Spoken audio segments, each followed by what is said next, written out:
welcome to the BookBroads podcast. This podcast was recorded on Sunday, September 27th at Word on the Street of Vancouver, BC, Canada. I'm Kimberly Plumley, and today I'll be talking with Mandy Moore and Leanne Prain, co-authors of Yarn Bombing, The Art of Crochet and Knit Graffiti from Arsenal Pulp Press. Hello, ladies. Oh. It's nice to see you. I love your ring. Thank you. Lovely. We'll take shots with the ring later. I would like to know more about what knit and crochet graffiti is. Knit or crochet graffiti can be as simple as a rectangular tag that's wrapped around a street sign, or it can be more complex. It can be a pair of knitted sneakers that are hung on a wire. It can be a cabled picture frame that's left on the street. You can knit a sweater custom for a statue or a tree. Anything. So why are people doing this art and activism? Like, what is this all about? What's happening with the people up there? Some artists do it to make a coherent statement about consumerism and mass production and waste. Other people may have a specific message that they're something in current events that they're trying to discuss. They might, actually like embroider a message onto a piece. I think most artists that do this, just like the absurdity of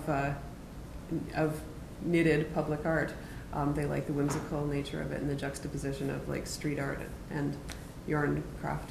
That's fascinating. What sort of things have you heard from people out there who are not the knitters, but once they see it, what are people saying? Well, when we've been putting things up, I do notice that people are like, well, what is that? So if they're not a knitter or crocheter, they'll come up and they'll sort of look, and they might scratch their head and go away, or else they're very curious, and it sort of incites this curiosity in people.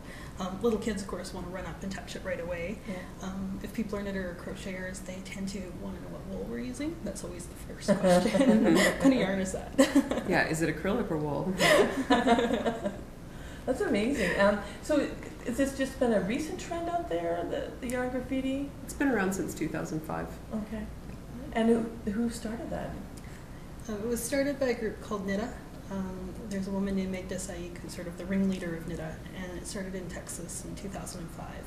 And she had a piece of knitting that she wasn't very happy with, because everybody who does yarn work always has a piece they're not very happy with. And instead of frogging it, pulling it out, she decided to leave it on the street down from a shop that she owned.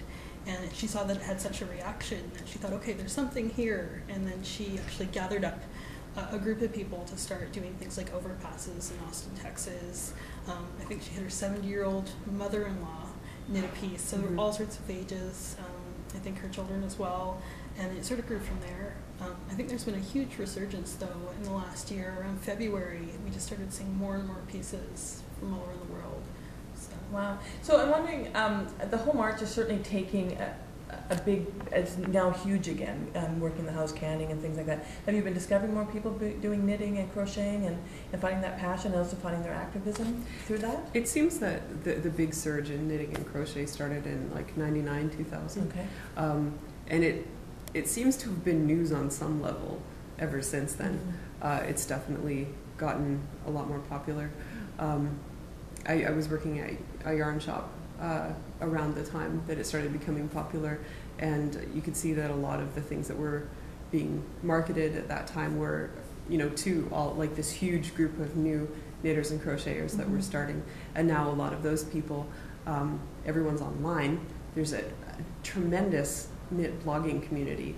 The numbers are staggering, and because of that support, a lot of the people that I think might have usually dropped off, because it usually happens when there's a big craft boom, right? There's a huge surge in users, and then it becomes a little less fashionable and you lose your community and people stop, but everyone has their community now online, so people are sustaining the momentum, and the things that are becoming popular projects and the yarns that are being marketed around it really show the sort of increasing skill level of this group of new knitters that started around the turn of the decade. That's great. It's inspiring in many ways, isn't it? It totally is. It's inspired activism, and it's inspired people to just really connect with themselves in their homes and things too, hasn't it? And the nice thing about knit graffiti is you don't necessarily need to be a very skilled knitter or crocheter. It's really open. Children can do it.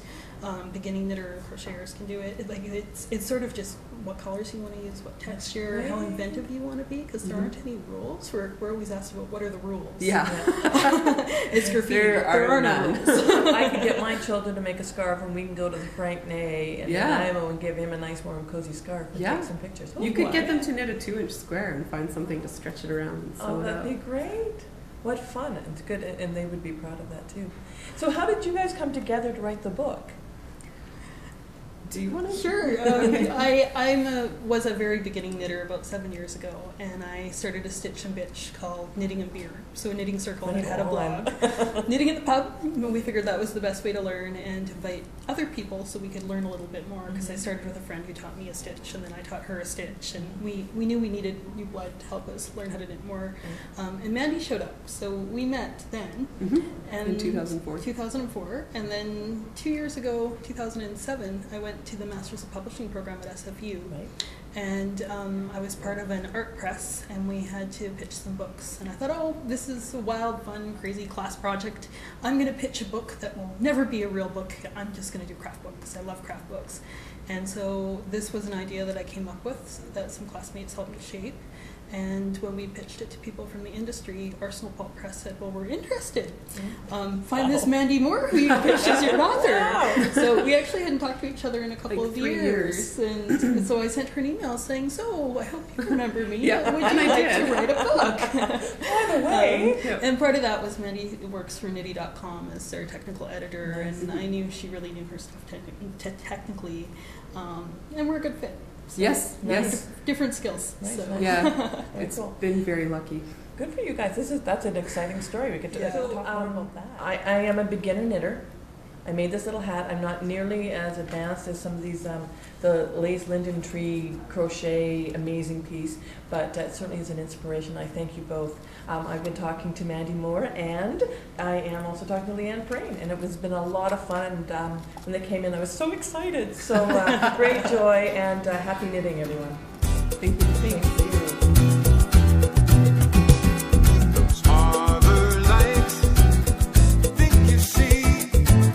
The Book Broads are Angela Crocker Kimberly Plumley. And Peggy Richardson. Together we write, speak, and consult on publishing, marketing, social media, and publicity in the world of books. Head on over to TheBookBroads.com for more podcasts, blog posts, and details about how to find us on Twitter, Facebook, and LinkedIn.